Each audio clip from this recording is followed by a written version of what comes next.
Are you onboarding a new executive director to your nonprofit but not sure what to give them? Give me the next 5 minutes and I'll walk you through exactly what you need to give the leader of your next nonprofit. If you just want the goods, you can grab my full executive director transition plan, write me below, and I'll give it to you. Hey, I'm Dan Johnson.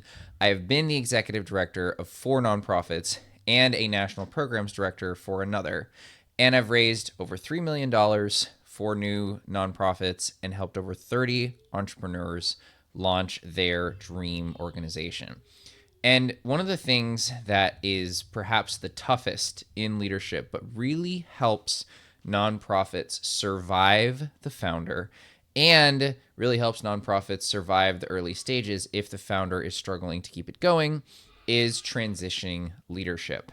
And it's tough.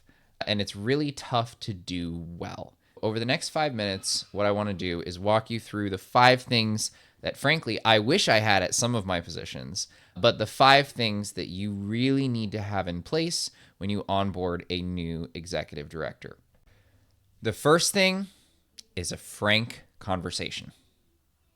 When you're onboarding a new executive director, whether it's for an amazing reason that you finally got the funds to be able to hire someone and bring them in, or you've got a volunteer executive director who's taking over from the founder who's really busy doing other things, or you have struggled as an organization and your last executive director left, the worst thing you can do to a brand new executive is not give them the information they need.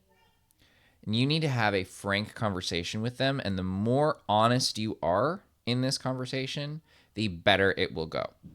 You need to talk to them about why you are searching for a new executive director. You talk to them about what is working at the organization, what's really exciting, what have you done, what are your milestones, what have been the impact that you've made.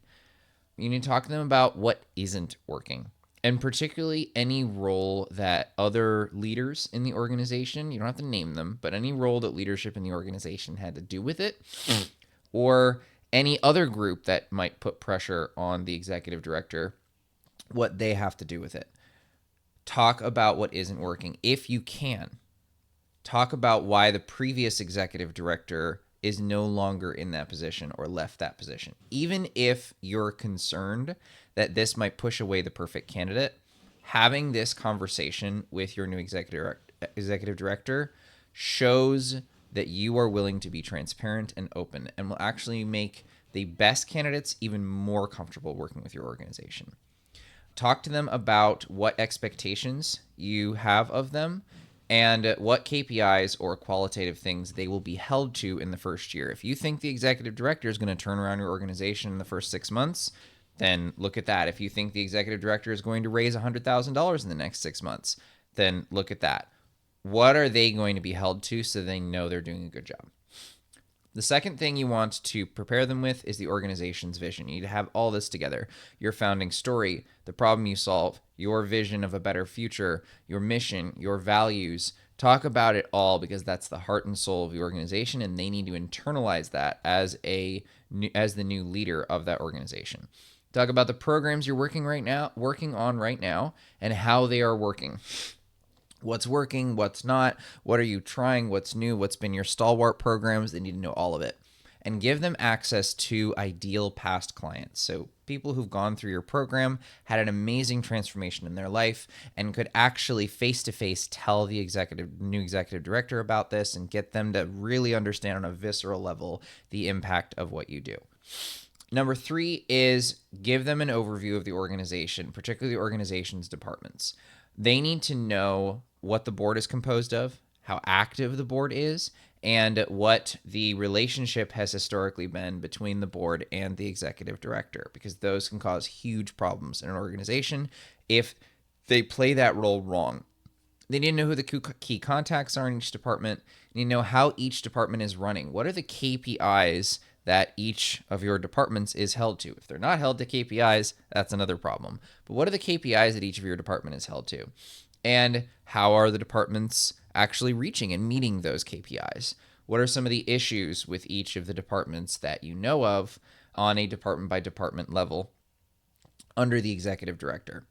Number 4 is funding. This is critical. I know a lot of boards try to hide their funding sources from the executive director or not be super transparent and upfront with them when they bring them on, and that is a terrible idea.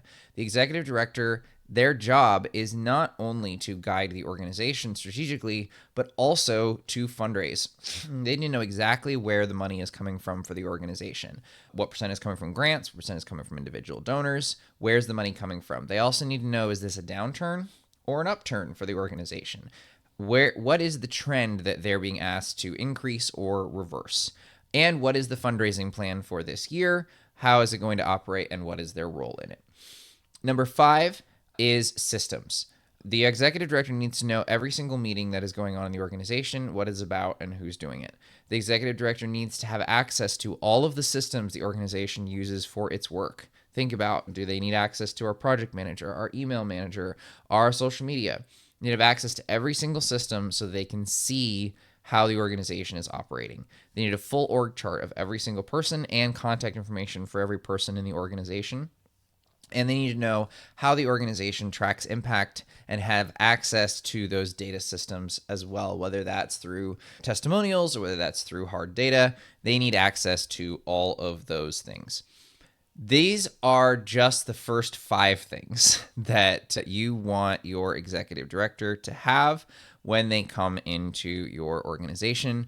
But these are 5 things that a lot of new executive directors don't get when they land at a new nonprofit. So make sure at the very least you're covering these 5. If you want my full executive director transition plan, just drop me below the comments and I will make sure that you get that. Prepare your new executive director for success so that the leadership transition is a solid one instead of being a handoff that results in a frustrated new ED and a frustrated growth in your organization.